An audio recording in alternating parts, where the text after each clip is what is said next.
My uncle joked, "You're just the spare kid." Funny, because I was also the executor of the will. Watching him argue with a lawyer was the best sitcom I've ever seen. I'm Evan, 31 years old, male, and my uncle has called me the spare kid since I was tall enough to reach the potato salad. The first time he said it, I was 11, balancing a paper plate at a 4th of July cookout while my mom was in the hospital again, and my grandma was pretending everything was normal. "Don't worry about him," my uncle said to a neighbor with a beer breath chuckle. "He's just the spare kid. We got the real one already." He clapped my shoulder so hard the hot dog launched off my plate and into the grass.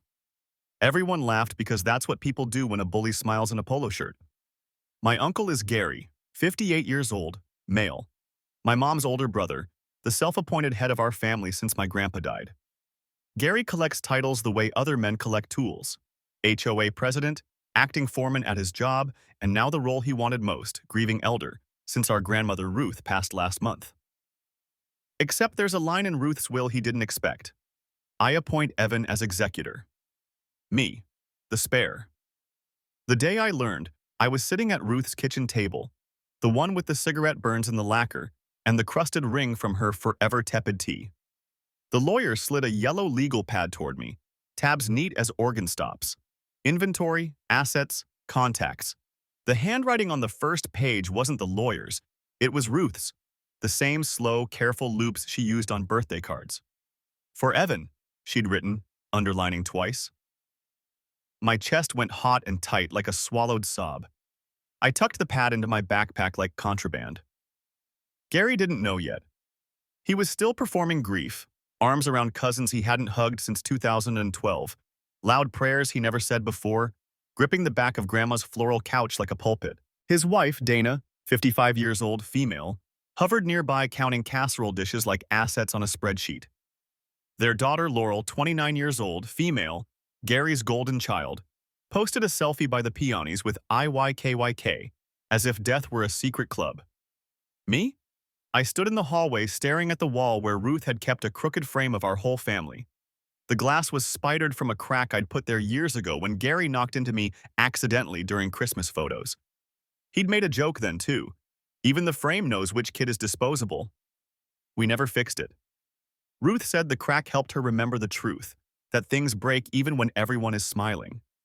Gary finally found me by the picture. "Listen, champ," he said, voice pitched low but not kind, palm heavy on my neck. "When the lawyer gets here, leave the talking to adults. You can carry boxes." I could feel the grease under his fingernails and the weight of all the times I'd swallowed answers to keep the peace. The house smelled like lemon pledge and lilies and the cheap cologne he bathed in for important days. I thought of Ruth's note, for Evan. "Sure," I said, and watched him nod like he'd trained me. I should admit something. I used to cling to Gary's approval like a life raft. My dad, Mark, 38 years old, male, died when I was 8, and Gary stepped into that vacuum with a pocket full of nicknames and a fistful of rules. He taught me how to change a tire with more yelling than instruction, called my first job cute, and told me I'd marry a woman who doesn't mind a fixer-upper because I had the face of a thrift store. When he was nice, he was Santa. When he wasn't, he was weather, loud, sudden, and somehow my fault. The doorbell rang. The lawyer had arrived. And for the first time in my life, I wasn't the spare part. I was the key. The lawyer's name was Martin, 47 years old, male, and he walked in with the calmness of someone who'd dealt with more than his share of angry families. He had that thick leather briefcase that looked like it could carry 3 generations of secrets, and the way Gary's eyes flicked to it, you'd think it was glowing. "Finally," Gary said, straightening his shirt collar like he was the one who'd called the meeting. "Let's get this sorted before everyone starts fighting over trinkets." I remember clenching my fists in my pockets because trinkets was his word for Grandma's jewelry, her cedar chest, her recipe cards, even the worn quilt she'd stitched by hand when she was 19. Trinkets. To Gary, anything he couldn't parade around was worthless. Martin sat us down around Ruth's table, the legal pad still snug in my backpack like a loaded weapon. My mom, Sarah, 54 years old, female, was there too, thin as a shadow from years of illness, but sitting upright, chin raised. For once, she wasn't letting Gary drown out the room. The reading started simple: debts, funeral costs, a list of household items earmarked for certain people. Dana actually sighed in relief when she heard about a set of silverware going to her. She looked like she'd just won the lottery. Laurel kept scrolling on her phone, muttering, "Ugh," whenever someone sniffled. And then Martin said it. Ruth named Evan as executor. I swear you could hear the breath leave Gary's chest like someone punched him. His head snapped toward me, jaw tightening. That has to be a mistake. It's in her handwriting, Mr. Keller, Martin said evenly, sliding the document forward. Signed and notarized. Gary pushed back from the table so hard his chair screeched against the linoleum. She was old, confused, manipulated. His eyes cut straight into me like I'd forged her signature myself. This is ridiculous. He's a child. I felt something shift in me then. I wasn't 11 anymore, losing hot dogs to his jokes. I was the one holding the cards now, even if my hands were shaking. Martin glanced at me, then back to Gary. Evan is an adult, legally appointed. If you have a challenge, you can file it with probate court, but for today, the executor is Evan. That moment should have felt victorious, but honestly, it felt dangerous. Gary's face went blotchy red, his lips trembling between a sneer and something almost like tears. He slammed his fist on the table, rattling the teacups still stacked in the corner from Ruth's wake. This family's mine, damn it, always has been. Dana put her hand on his arm like she was steadying a toddler mid-tantrum, but Gary shook her off. Laurel finally looked up from her phone, eyes wide, whispering, "Dad?" I just sat there, pulse hammering, because I knew something Ruth once told me was about to come true. She'd said, "Gary only respects what he can control. Take that away, and you'll see the real him." And I could feel it, like a storm rolling in. Gary wasn't just embarrassed, he was humiliated. And humiliation was the one thing he never forgave. That was the moment I knew this wouldn't just be about a will, it was going to get ugly. Ugly in ways I hadn't even imagined. Gary didn't cool down after the will reading. If anything, that moment lit a fuse. He left Ruth's house like a storm cloud, slamming the screen door so hard it half dangled on its hinges. I thought maybe he just needed to blow off steam, but 2 days later, the real games began. It started with my car. I was walking out of my apartment building to head to work, and there it was. Both rear tires slashed clean through, rubber shredded like someone had taken a knife and just enjoyed it. A paper plate was tucked under the windshield wiper. No words on it, just a doodle of a stick figure with a giant X over its head. The drawing looked like something a bored kid would do in math class, which made it even creepier. It was childish but violent. I knew it was Gary. Nobody else had a reason. My building had cameras, but of course the ones pointed toward the street had been broken for months. I sat there on the curb, staring at the ruined tires, my stomach knotted up in this sick mix of anger and, if I'm being honest, fear. It was one thing to argue across a table. It was another for him to show up in my world, uninvited, with a knife. Mom tried to brush it off when I told her. Gary's just lashing out. He'll get over it. But she looked pale when she said it, like she didn't believe her own words. Sarah had lived under Gary's shadow her whole life, constantly being the one to smooth things over, to explain away his cruelty. Now she wanted me to do the same. But it wasn't just the tires. The next week, when I went back to Ruth's house to start organizing her estate, I found the living room torn apart. Drawers yanked out, papers scattered across the floor, Grandma's china cabinet cracked from where the door had been wrenched open too hard. But here's the thing. Nothing was stolen. Not the jewelry, not the cash in her locked box, not even the TV. Whoever did it wasn't looking for valuables. They were looking to send a message. Martin came by that same afternoon, briefcase in hand, and froze when he saw the mess. He didn't say Gary, but we both knew. He warned me gently, "Evan, people get unpredictable around estates, especially when they feel they've lost control. You need to document everything." So I started taking pictures of everything, the slashed tires, the ransacked drawers, even the little X'd-out stick figure. Each click of my phone camera felt like I was gathering ammo for a war I didn't want but couldn't avoid. That night, as I was scrolling through the photos, I noticed something I hadn't caught before. In the mess of scattered papers on Ruth's living room floor, there was a torn page from one of her notebooks. On it, in her shaky handwriting, was a line she'd written and underlined twice. Don't let Gary decide for you.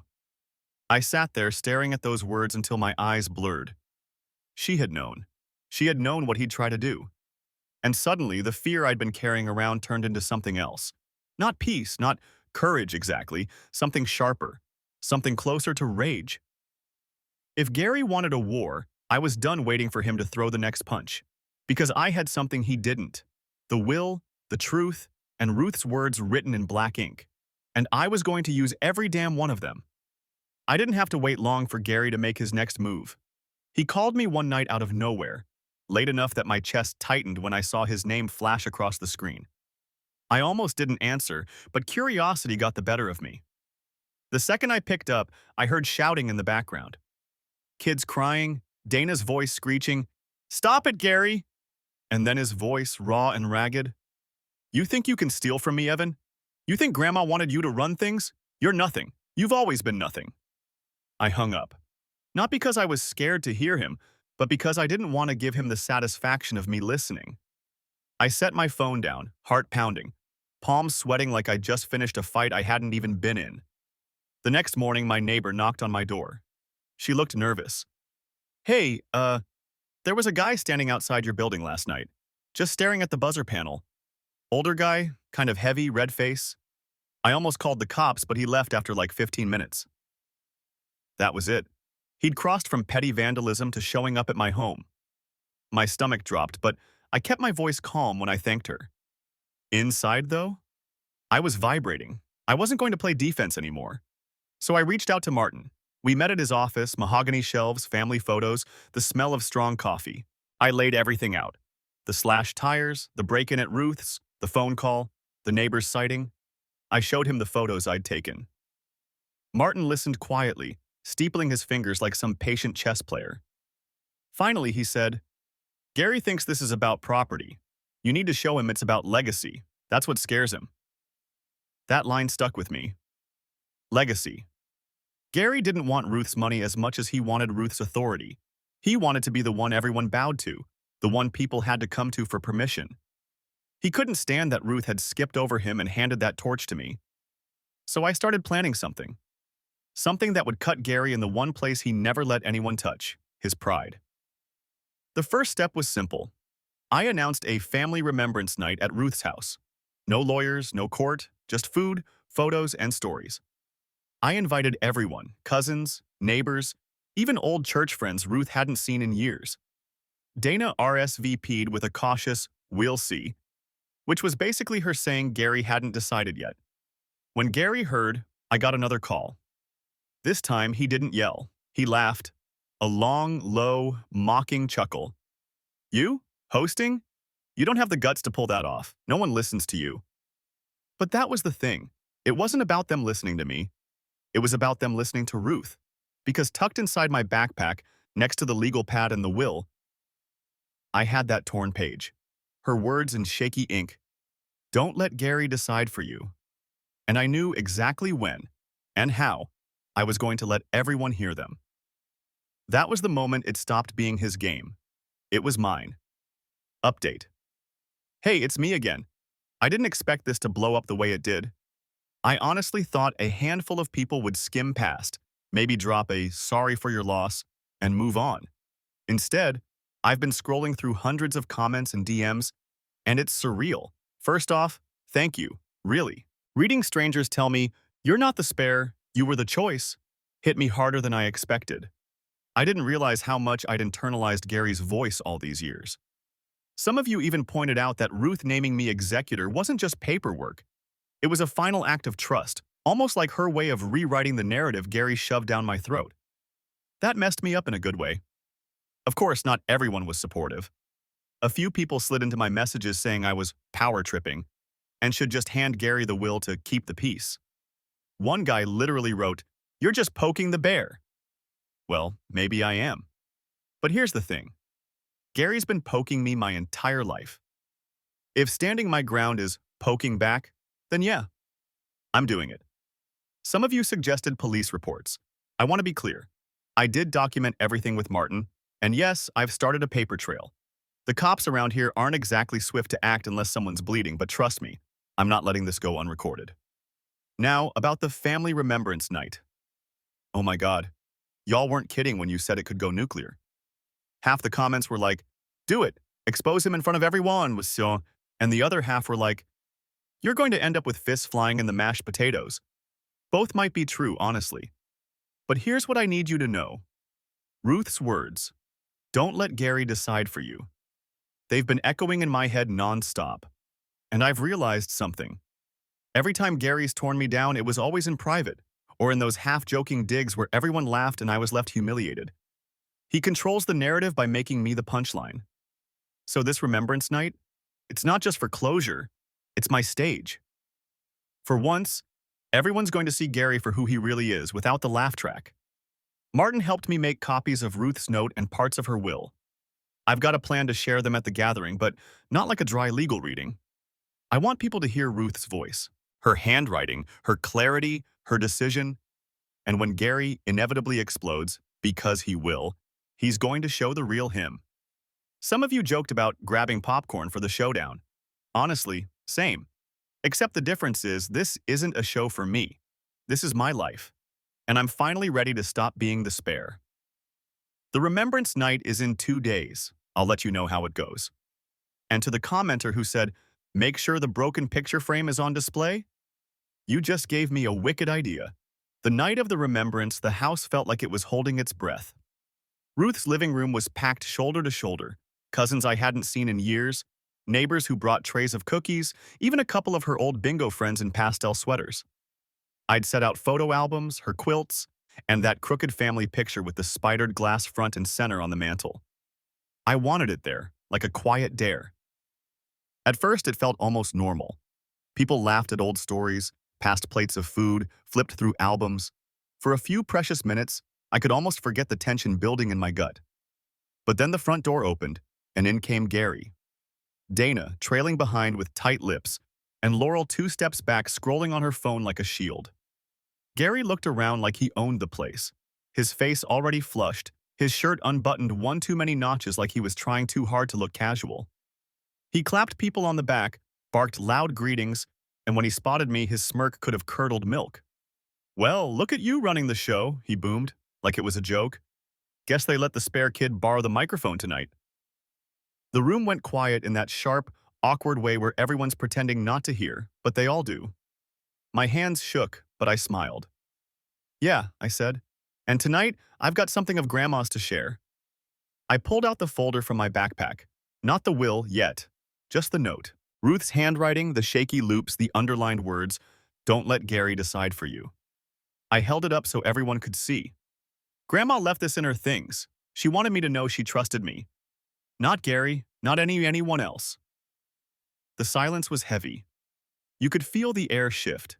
People glanced at Gary, at Dana, at each other. Gary's face went from red to purple, his jaw clenching so hard it looked painful. That's fake, he snapped. You think anyone believes she wrote that? He probably forged it. He's always been a liar, always been jealous. He slammed his fist on the table, rattling the china teacups. Gary, Dana hissed, tugging at his arm, but he shook her off like she was a gnat. Laurel muttered, Dad, stop. But he was gone, eyes wild, voice breaking into a shout. You don't get to stand there and rewrite history, he roared. He grabbed the crooked picture frame off the mantel and hurled it across the room. Glass shattered, pieces skittering across the floor. People gasped, someone cried out, and the whole house buzzed with that stunned electric fear that comes right before a fight breaks out. I stood there, shaking but rooted. For once, I didn't flinch. This is who he is, I said, my voice louder than I expected. This is why Grandma chose me. She knew he'd destroy everything just to feel in control. And the wildest part? No one laughed this time. No one covered for him. They just stared, silent, watching him unravel in the middle of Ruth's living room. Gary realized it too, saw the way eyes turned, the judgment, the pity. His voice cracked into a near scream. You're nothing without me. He tried to shove past, but Martin, calm as ever, stepped into his path and said, That's enough. It was the first time I'd ever seen Gary look small, but I also knew this wasn't the end. No way. If humiliation was his kryptonite, tonight had just broken him wide open. And broken men don't walk away quietly. They lash out, and I could already feel the next storm coming. I wish I could tell you that Gary left the house that night and never looked back, but that's not how men like him work. He stormed out, sure, Dana trailing like a ghost, Laurel following with her head down, but his absence felt like the eye of a hurricane. Everyone pretended to settle back into polite conversation, but the tension never left the room. People whispered, exchanged looks, a couple even slipped out early. When the last guests were gone, I stayed behind to sweep up glass from the shattered frame. My hands shook as I worked, partly from adrenaline, partly from knowing that Gary wasn't finished. Ruth's words, "Don't let Gary decide for you," weren't just a warning. They were a prophecy. The storm hit the very next morning. At 6:13 a.m., I woke to pounding on my apartment door. Not knocking. Pounding. My stomach dropped, and when I peeked through the peephole, my blood ran cold. Gary. He was standing there with a baseball bat in his hand like he was on his way to a little league game, except his eyes were bloodshot, his shirt wrinkled, and his knuckles already raw. "Open the door, Evan," he bellowed, slamming the bat against the doorframe hard enough to make the wood creak. "You think you can humiliate me in front of my family? You think you can steal from me?" My neighbors started poking their heads out, then quickly retreating. Someone yelled, "I'm calling the cops!" But Gary didn't flinch. He kept hammering at my door, and all I could do was stand there, heart in my throat, phone in hand. I called Martin first, not the cops. Don't ask me why, maybe because I trusted him more in that moment. He answered groggily, and when I told him what was happening, his voice sharpened instantly. "Stay inside. Don't engage. I'll handle it." By the time the police arrived, lights flashing, radios crackling, Gary had already dented my door with the bat. He was still shouting, spit flying, veins bulging in his neck.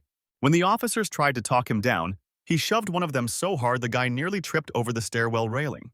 That was it. They cuffed him right there, the bat clattering down the steps. I watched through the peephole as they dragged him away, his voice hoarse, still screaming, "This isn't over, Evan. You'll regret this." My apartment was quiet again, but my hands wouldn't stop shaking. I didn't feel safe. I didn't feel relieved. I just felt exposed. Like Gary had ripped the curtain down and shown everyone exactly how far he'd go. Later that afternoon, Martin called back. His voice was steady, professional, but I could hear the concern. "He's going to try to drag this into court now. He'll spin it as you provoking him, making him act out of grief. We need to be ready." And here's the kicker. Dana left me a voicemail that night. Her voice was thin, shaky. "Evan, please. Just give Gary what he wants. He's not himself. You're tearing this family apart." No apology for the bat. No acknowledgement of the door. Just blame. That was when something inside me snapped. Because for the first time in my life, I wasn't just scared of Gary. I was furious. Furious that Dana excused him. Furious that Laurel stayed silent.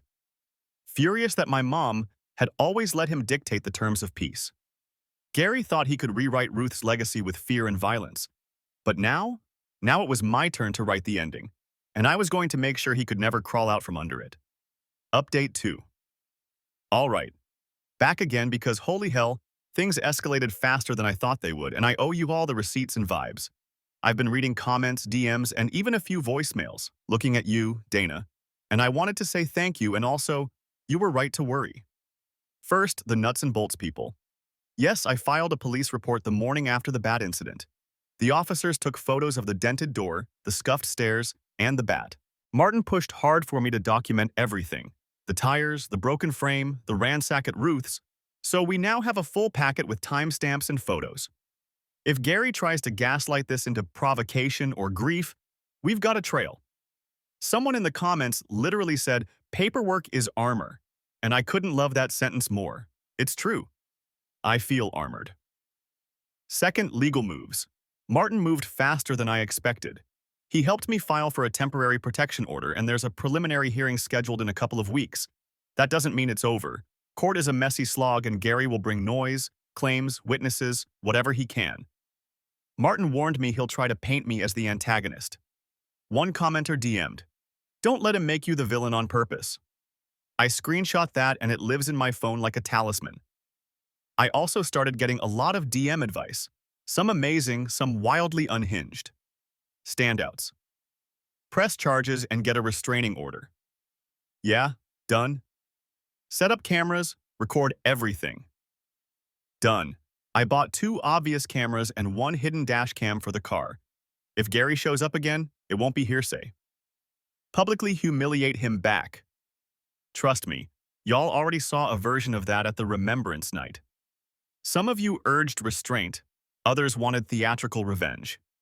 I read both and laughed, teared up in roughly equal measure. Take his trophies and gift them to a thrift store. 1010 petty and delicious. Filing that under ideas for later. A few DMs made my skin crawl, people telling me to drop it or that I started the fight. One person actually messaged, maybe your grandma wouldn't have picked you if she'd known all this.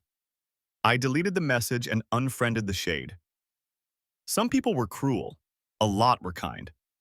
One commenter who said, "You're not weak for protecting yourself, be smart, be loud, be legal," made me breathe easier. Emotionally, I am weirdly exhausted and wired. Seeing him hauled off with cuffs in the stairwell and then hearing Dana beg me to just give him what he wants, that voicemail haunts me. It wasn't remorse, it was deflection. And Laurel's silence? Cold. I keep replaying faces from the Remembrance Night, the way people watched him finally unmasked, and that moment keeps me steady. So what's next? Practical and not spoilery.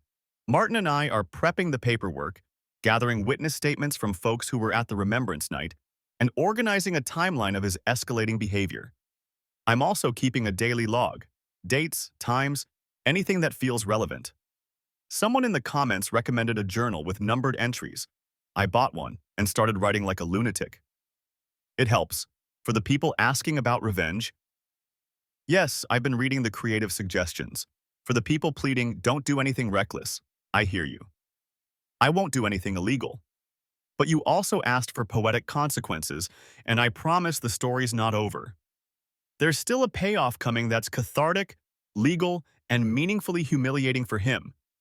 Crafted more to haunt his pride than to break the law. Several of your ideas are already woven into that plan, including the broken picture frame display. Thank you again. Finally, keep sending the weird, the wise, and the weirdly wise DMs. The support has been human fuel. I'll post again after the hearing or when something actually cinematic happens, whichever comes first. For now, camera logs, police reports, Martin's steady voice in my ear, and a plan that's slow, deliberate, and uncomfortably close to finishing. Also, someone suggested I print business cards that say, Evan, executor, not spare. I'm 60% in favor. Thoughts? The protection order hearing was set for a Wednesday morning. Gray skies, courthouse buzzing with the same stale coffee and fluorescent hum every government building has. I showed up with Martin at my side, my binder of evidence clutched so tightly my knuckles ached. Gary arrived late, of course. He made an entrance the way some people breathe, storming through the doors with Dana trailing behind, eyes darting everywhere but mine. Laurel wasn't with them. She hadn't been around much since the Remembrance Night, and I wondered if she was finally embarrassed or just sick of the drama. Gary had ditched his usual polos for a wrinkled suit that didn't quite fit, his tie hanging like a noose he hadn't tied right. But his eyes, bloodshot, restless, made my stomach flip. He wasn't cowed. He was itching for a stage. When the judge asked him to respond to my petition, Gary didn't talk about the bat, the slashed tires, or the screaming fits. He launched into a speech about family loyalty and grief. He even tried to drag Ruth into it, claiming she'd been confused in her final months, swearing she'd never have picked Evan if she knew better. His voice cracked as he said it, loud enough to echo off the walls, and Dana dabbed fake tears with a tissue like she was auditioning for daytime TV. Martin let him rant. He sat, patient as stone, until the judge finally cut Gary off. Then Martin stood, calm as ever, and started laying out the evidence. Photo after photo, the slashed tires, the ransacked living room, the broken picture frame, the dented apartment door. He even played the voicemail Dana left me, her voice thin and guilty. Evan, please, just give Gary what he wants. Watching Gary's face as that voicemail played, it was like watching a live grenade realize the pin had been pulled. He shot up from his chair, veins bulging in his forehead, shouting, "You set me up! You're twisting my family against me!" The bailiff had to step between him and the bench as Dana hissed, "Sit down, Gary!" The judge's gavel cracked the air. Enough! And then, in the kind of flat tone that carries the weight of finality, the judge granted me the protection order. 6 months, renewed if necessary. Gary's reaction was exactly what Ruth had warned me about. He went red, then pale, then something in between, a look of a man who realized the room no longer bent around him. He tried to speak, but the judge cut him off again. "You so much as call him, you'll be in jail." Walking out of that courthouse, I should have felt relief, but I didn't. I felt strategic. Because the courtroom wasn't the end. It was the stage. Everyone there had seen Gary unravel under oath. And now, with Ruth's will still in my backpack, I had everything I needed to make sure the entire family saw him the same way. Martin said it best as we walked out. Sometimes the best revenge isn't what you do to a man, it's what you let him do to himself. You just need the right audience.